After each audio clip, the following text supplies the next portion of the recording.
حدیث میں آتا ہے رسول اللہ صلی اللہ علیہ وسلم نے فرمایا جس شخص کو جہنم میں سب سے آخر میں نکالا جائے گا اور اس کو سب سے کم درجے کی جنت ملے گی، تو اہل ایمان جو ہے نا، یہ ہمارا عقیدہ ہے، قرآن و سنت نے بیان کیا ہے کہ جو ایمان والے لوگ ہیں سزا کھانے کے بعد بالآخر وہ جہنم سے نکلیں گے۔ ایمان بہت بڑی نعمت ہے، خوب سمجھ لو۔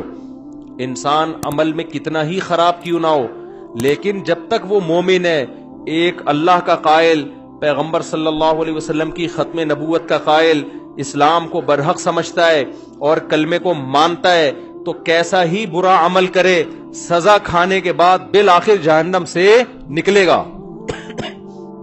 اس پہ اللہ رسول نے بہت واضح طور پہ بتا دیا ہے کیوں نکلے گا۔ یہ بھی حدیث میں آتا ہے، حدیث میں آتا ہے کہ جب گناہگار مسلمان جنہوں نے زنا کیا، نمازیں چھوڑی، شرابیں پی، جب جہنم میں جلیں گے نا طویل عرصے تک، تو کافر ان سے کہے گا کہ تمہارے ایمان نے، تمہارے مسلمان ہونے نے تمہیں کوئی فائدہ نہیں پہنچایا، تم تو ہماری طرح ہی ہو، ہم بھی جل رہے ہیں تم بھی جل رہے ہو،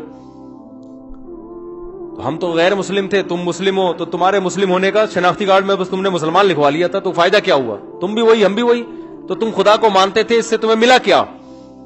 نبی صلی اللہ علیہ وسلم نے فرمایا جب کافر مسلمان کو یہ طعنہ دے گا اللہ کو غیرت آئے گی، غضب آئے گا، اور اللہ کہے گا یہ کیسے ہو سکتا ہے کہ جو مجھے مانتے تھے، جو میرے حبیب صلی اللہ علیہ وسلم پر اور پیغمبروں پر ایمان رکھتے تھے، جو موسیٰ کو اللہ کا نبی مانتے، عیسیٰ کو اللہ کا نبی مانتے، ابراہیم کو اللہ کا خلیل مانتے، آدم کو اللہ کا نبی مانتے، محمد صلی اللہ علیہ وسلم کو اللہ کا نبی مانتے، قرآن کو میرا کلام مانتے، جو مانتے تھے نماز پڑھنی چاہیے پڑھتے نہیں تھے، جو مانتے تھے شراب نہیں پینی چاہیے پی رہے تھے، لیکن مانتے تھے پینی نہیں چاہیے، اس کو اچھا نہیں قرار دیتے تھے۔ ایمان کسے کہتے ہیں؟ برائی کو برائی سمجھو آپ۔ جو مانتے تھے بھائی نشہ نہیں کرنا چاہیے، کرتے تھے، گناہگار سمجھتے تھے اپنے آپ کو، جو بدنظری کرتے تھے، لیکن وہ مانتے تھے کہ یہ اچھا کام نہیں ہے۔ کافر کسے کہتے ہیں پتہ ہے؟ برائی کرتا ہے اور کہتا ہے اس میں حرج کیا ہے، اس کو کافر کہتے ہیں۔ شراب پیتا ہے، بولتا ہے بھائی میں پیتا ہوں، تیرے کو کیا تکلیف ہے؟ پیتا ہوں تو کیا ہے، اس میں کیا خرابی ہے؟ یہ تو مولویوں نے بولا ہوا ہے کہ نہیں پیو نہیں پیو، اسے کیا کہتے ہیں؟ یہ مسلمان کافر ہے۔ بول لو نا یار کیا ہو گیا یار؟ گناہ کو حلال سمجھ کے کرنا، گناہ کو برا سمجھ کے نہ کرنا، یہ عمل کیا کہلاتا ہے؟ کفر۔ ماں باپ کو اولڈ ہاؤس میں جمع کرا دیا، جیسے ہوتا ہے باہر ملکوں میں، بوڑھا ہو گیا ابا چل بھائی تو عیدی سینٹر میں جا یار، ان سے بولو یار یہ غلط ہے نہیں کرو، تو کہہ رہے ہیں کیا ہے اس میں یار، وہ وہاں زیادہ اچھی کیئر ہو رہی ہے اس کی، تو اس میں کیا ہے؟ باپ سے بدتمیزی سے بات کر رہا ہے، اسے بولو بھائی، آج کسی کو بولو، کہہ رہے کیا ہے میرا باپ ہے تجھے کیا تکلیف ہے؟ اس کا مطلب یہ برائی کو کیا کر رہا ہے؟ اچھا سمجھ کے کر رہا ہے۔ اور ایک وہ ہوتا ہے کہ اس کو کافر کہتے ہیں، ایک وہ ہوتا ہے جب آپ ہندوؤں میں بیان کرو کہ گرل فرینڈ مت بناؤ، کہنے کیوں نہیں بنایا بھائی، کیا ہے گرل فرینڈ میں کیا خرابی ہے؟ تو برائی کو وہ کیا سمجھ رہے ہیں؟ اس کو برائی نہیں سمجھتے۔ مسلمان نے گرل فرینڈ رکھی ہوئی ہے، اس کو بولیں گے بھائی یہ حرام ہے، تو اس کو تھوڑا سا ندامت کا احساس ہوگا، یار کام میں کیا کر رہا ہوں غلط۔ نکاح پیغمبروں کی سنت ہے، گرل فرینڈ رکھنا یہ کافروں کی سنت ہے، زنا کرنا یہ گندا عمل ہے، یہ پاکیزہ عمل نہیں ہے۔ نبی صلی اللہ علیہ وسلم نے معراج کی رات میں کچھ لوگوں کو دیکھا، ننگے مرد اور ننگی عورتیں آگ میں جل رہے ہیں، اور شعلے اوپر جاتے ہیں تو وہ ننگے جسموں کے ساتھ اوپر جاتے ہیں۔ آپ نے جبریل سے پوچھا یہ کون لوگ ہیں؟ تو جبریل نے کہا یہ آپ کی امت کے زنا کرنے والے مرد اور زنا کرنے والی عورتیں، دونوں کو برہنہ کر کے اللہ نے ایک ساتھ آگ میں پھینک دیا ہے۔ جس عورت کے ساتھ زنا کیا اس عورت کو بھی اسی آگ میں برہنہ کر کے، اور جس نے زنا کیا اس کو بھی اللہ اسی آگ میں ڈالے گا، زنا جس نے زنا کیا۔ سمجھ رہے ہو کہ نہیں سمجھ رہے؟ تو مسلمان گناہ کرتا ہے لیکن اس پہ اس کو ندامت کہ غلط کر رہا ہوں میں، تو اس گناہ کی سزا یہ اس کو ملے گی۔ لیکن اگر توبہ نہ کی، اس نے توبہ کر لی تو اللہ معاف کرنے والا ہے۔ توبہ کیے بغیر، سچی توبہ کیے بغیر اگر چلا گیا دنیا سے، تو قرآن نے جو اصول اور ضابطہ بیان کیا اس کو سزا ملے گی۔ اب یہ بھی اسی آگ میں جلے گا، کافر بھی جلے گا۔ تو حدیث میں آتا ہے کافر ایک دن اس کو طعنہ دے گا اور کہے گا کہ تمہیں تمہارے ایمان نے کوئی فائدہ نہیں پہنچایا، تم اللہ کو مانتے تھے، ہم پتھروں کے بنے ہوئے بتوں کو مانتے تھے، تو کیا فائدہ ہوا؟ تم بھی ہماری طرح جل رہے ہو اور ہم بھی تمہاری طرح, تو اللہ کو غضب آئے گا, اللہ کو غیرت آئے گی کہ میرے ماننے والے جو برائی کو برائی سمجھا کرتے تھے اور مجھ سے توبہ استغفار کیا کرتے تھے, ان کو میں کیسے ان لوگوں کے برابر چھوڑ دوں جو میرا انکار کیا کرتے تھے. حدیث میں آتا ہے اللہ تعالیٰ فرشتوں سے کہیں گے کہ جس نے زندگی میں کبھی کوئی نیکی کی ہو اس کو جہنم سے نکال دو. بہت بڑی تعداد جہنم سے نکلے گی. پھر اللہ کہیں گے اب ایسا کرو, سفارشیں شروع ہوں گی, سفارشیں. پیغمبر صلی اللہ علیہ وسلم شفاعت کریں گے, اللہ نبی صلی اللہ علیہ وسلم کی شفاعت کی برکت سے بہت سارے مسلمانوں کو جہنم سے نکالیں گے. پھر رشتہ دار سفارش کریں گے, آپ کا کوئی بیٹا عالم ہو, حافظ ہو, شہید ہے, کوئی آپ کا دوست ہے, جیسے دنیا میں یاد کرتے ہیں نا, نادرا کی لائن میں لگے ہوئے, اندر کوئی تعلق والا نظر آ گیا, آنکھ ماری یار, وہ آ جاتا ہے, وہ بھی آنکھ مارتا ہے. ہمارے ایک دوست تھے اتنے چھوٹے سے نا, وہ پاسپورٹ کی لائن میں کھڑے ہوئے تھے. ہم نے ان سے پوچھا یار کوئی آپ کے ساتھ دلچسپ واقعہ ہوا ہو؟ ان کا قد بیچاروں کا بہت چھوٹا, پاسپورٹ کی لائن میں کھڑے ہوئے تھے. تو ہم نے کہا کوئی واقعہ, کہہ رہے ہیں میں پاسپورٹ کی لائن میں کھڑا ہوا ہوں, مجھے بلا ہی نہیں رہا ہوں. تو میں نے کہا یار اتنے لوگ مجھ سے پہلے چلے گئے, مجھے تو بلا. کہہ رہے بھائی تو کھڑا ہوگا تو تجھے بلاؤں گا نا, تو بیٹھا ہوا کیوں ہے؟ سمجھ آ رہی؟ پھر کہتے ہیں میں نے ایسے اچھل کے بتایا بھائی میں بیٹھا ہوا نہیں ہوں, میں کھڑا ہوں. تو عجیب عجیب واقعات ہوتے ہیں پاکستان میں.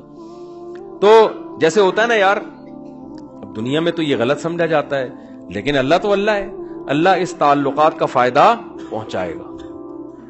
شہید مغفرت, شہید سفارش کرے گا, علماء شفاعت کریں گے, آپ کی اولاد میں کوئی حافظ ہے وہ شفاعت کرے گا, تو اللہ ان کی شفاعت کی برکت سے اور بہت سارے مسلمانوں کو جہنم سے نکالیں گے. سمجھتے ہو گے نہیں سمجھتے؟ پھر اللہ تعالیٰ فرشتوں سے پوچھے گا اب بتاؤ کتنے لوگ ہیں؟ فرشتے کہیں گے اللہ ابھی بھی بہت سارے لوگ ہیں. اللہ فرشتوں سے کہے گا اب کوئی کسی کی سفارش کرنے والا ہے؟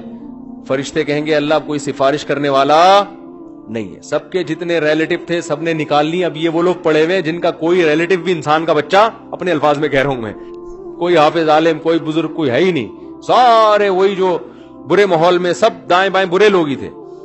تو اللہ جواب میں کیا کہیں گے؟ هل يبقى الا الرحمن, کہ رحمان تو باقی ہے نا. جب پیغمبر کو اپنی امت پہ ترس آ سکتا ہے, دوستوں کو دوستوں پہ ترس آ سکتا ہے, اولاد کو ماں باپ پہ, ماں باپ کو اولاد پہ, شوہر کو بیوی پہ, بیوی کو شوہر پہ ترس آ سکتا ہے, اور مجھ سے سفارش کر کے نکلوا رہے ہیں, تو میرا بھی تو اپنی بندوں سے خالق اور مخلوق کا تعلق ہے, تو میں بھی تو نکالوں گا نا. تو اب کوئی سفارش کرنے والا نہیں ہے. تو من کان فی قلبہ مثقال حبۃ من خردل من ایمان, جس کے دل میں رائی کے دانے کے برابر بھی ایمان ہے, اللہ فرشتوں سے کہیں گے اس کو بھی نکال کے لے آؤ, اس کو بھی نکال کے. ایمان کا مطلب پہلے سمجھ گئے؟ جو گناہ کرتا ہے اور فخر کرتا ہے وہ ایمان والا نہیں ہے, وہ ایمان والا نہیں ہے اللہ کی نظر میں, وہ تو کافر ہے. تو حدیث میں آتا ہے, بہت اہم حدیث ہے, خوب غور سے سنیں. اللہ ایک ایک وہ جو ہے نا فرشتہ پھر نکالنا شروع کرے گا, یہاں تک کہ جو سب سے آخر میں جہنم سے نکلے گا وہ سب سے بدبخت ترین انسان ہوگا کہ نہیں ہوگا؟ سب سے زیادہ اس کے اعمال کالے تھے, صرف ایک ایمان کی دولت لے کر گیا وہ. تو نبی صلی اللہ علیہ وسلم نے فرمایا کہ جب اللہ تعالیٰ اس کو نکالیں گے, اس حدیث کے راوی ہے عبداللہ ابن مسعود رضی اللہ تعالیٰ عنہ. حضرت عبداللہ بن مسعود کا حلقہ کوفہ میں لگا ہوا ہے, شاگرد بیٹھے ہوئے ہیں, حضرت عبداللہ بن مسعود ان کو یہ حدیث سنا رہے ہیں کہ اللہ تعالیٰ جب اس آخری فرد کو نکالیں گے نا, سب سے لاسٹ میں نکلے گا وہ, پتہ نہیں کیا ہوگا وہ, آپ خود سوچ لو, سب سے آخر میں نکلے گا وہ, تو وہ کہے گا کہ میرا رخ اس جہنم سے پھیر دیا جائے. اس سے نفرت ہوگی آگ سے, اللہ اس کا رخ پھیریں گے. پھر اللہ اس سے کہیں گے بتا تو کیا چاہتا ہے, بتا تو کیا چاہتا ہے. حدیث میں آتا ہے کہ جس طرف رخ کرے گا نا اس طرف جنت ہوگی. تو وہ اللہ سے کہے گا کہ اے اللہ, یہ جو اتنی خوشنما جنت جس کے بارے میں قرآن کہتا ہے ما لا عین رأت ولا اذن سمعت ولا خطر علی قلب بشر, ایسی نعمتیں میں نے اپنے بندوں کے لیے تیار کر کے رکھی ہیں جو نہ کسی آنکھ نے دیکھی, نہ ان کی حقیقت کسی کان نے سنی, نہ ان کا تصور کبھی کسی دل میں گزرا ہے. آپ عیاشی کا تصور کرو نا, آپ کا تصور جہاں جا کے ختم ہوگا نا، جنت اس سے بھی اوپر کی چیز ہے۔ حدیث میں آتا ہے، عبداللہ بن مسعود رضی اللہ تعالیٰ عنہ فرماتے ہیں کہ جو سب سے آخر میں جہنم سے نکلے گا، اللہ اس سے پوچھیں گے بتا کیا چاہتا ہے؟ وہ کہے گا اے اللہ، یہ جو جنت کی ہوائیں آ رہی ہیں بس اس کے قریب تھوڑا سا مجھے لے جا، مجھے تیرے جلال کی قسم اس کے علاوہ تجھ سے میں کچھ بھی نہیں مانگوں گا۔ اللہ کہیں گے وعدہ کر، حدیث کا مفہوم اپنے الفاظ میں پیش کر رہا ہوں کہ مزید کچھ نہیں مانگنا، کہے گا کچھ بھی نہیں مانگوں گا۔ اس کو اتنی حسین جنت نظر آئے گی نا، وہ کہے گا بس اس کے قریب بھی پہنچ جائے نا، وہ بہت ہے میرے لیے۔ جب قریب جائے گا تو اور جنت کی خوشبوئیں اور ہوائیں آنا شروع، تو تھوڑی دیر میں برداشت سے باہر ہو جائے گا معاملہ۔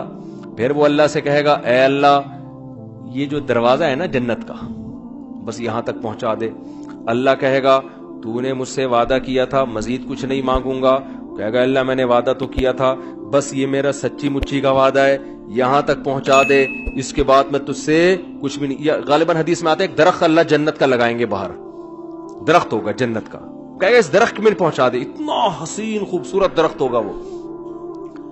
حدیث میں آتا ہے اللہ یہ بات جانتے ہوں گے کہ یہ معذور ہے، حالانکہ اللہ سے معاہدہ کر کے توڑنا کتنا بڑا جرم ہے نا، لیکن اللہ کو پتا ہوگا میں نے اتنا حسین درخت جنت کے قریب لگایا ہے کہ یہ شخص کوئی بھی ہوتا نا، کتنا نیک سے نیک آدمی ہوتا جس نے زندگی میں کبھی معاہدہ نہیں توڑا، آج وہ بھی معاہدہ توڑ دیتا، اس میں اٹریکشن اتنی ہے۔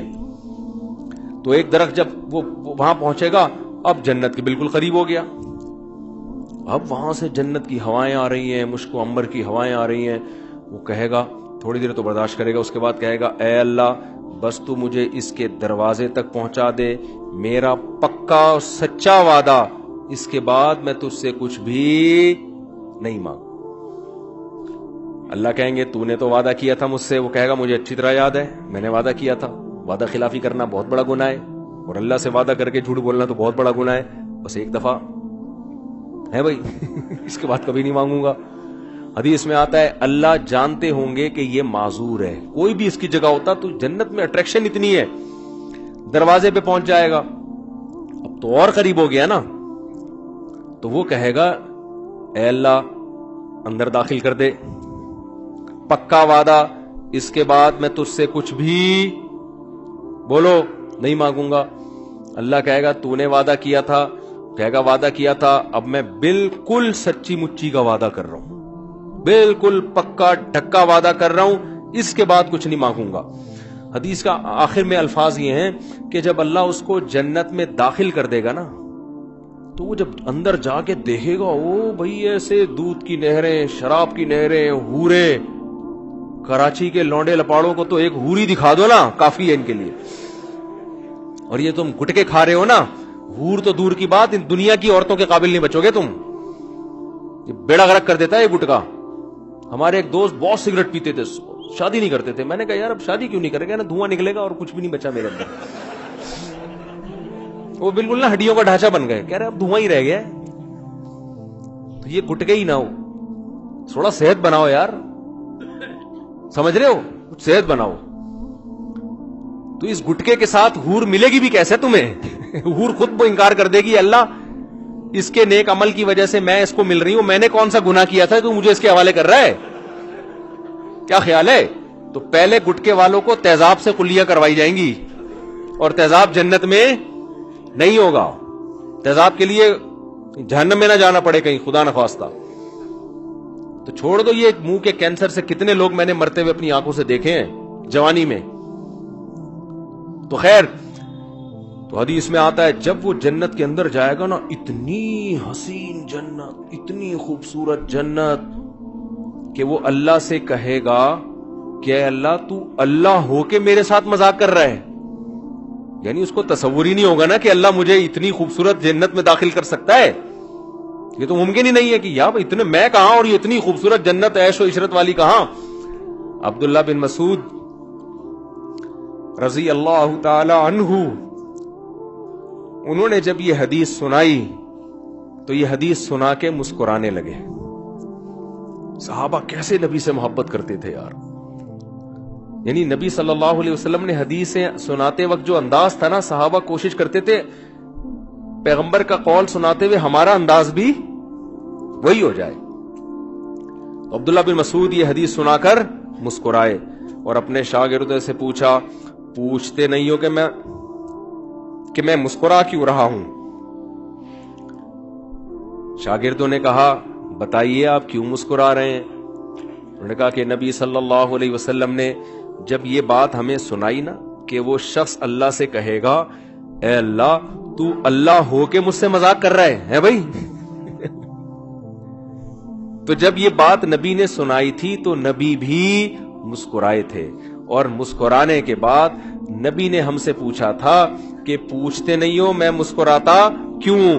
ہم نے پوچھا تھا کہ یا رسول اللہ آپ بتائیے کہ آپ کیوں مسکرا رہے ہیں؟ تو نبی صلی اللہ علیہ وسلم نے فرمایا کہ جب بندہ اللہ سے یہ کہے گا نا اللہ تو اللہ ہو کے میرے سے مذاق کر رہا ہے, تو اللہ بھی بندے کی یہ بات سن کے مسکرائے گا.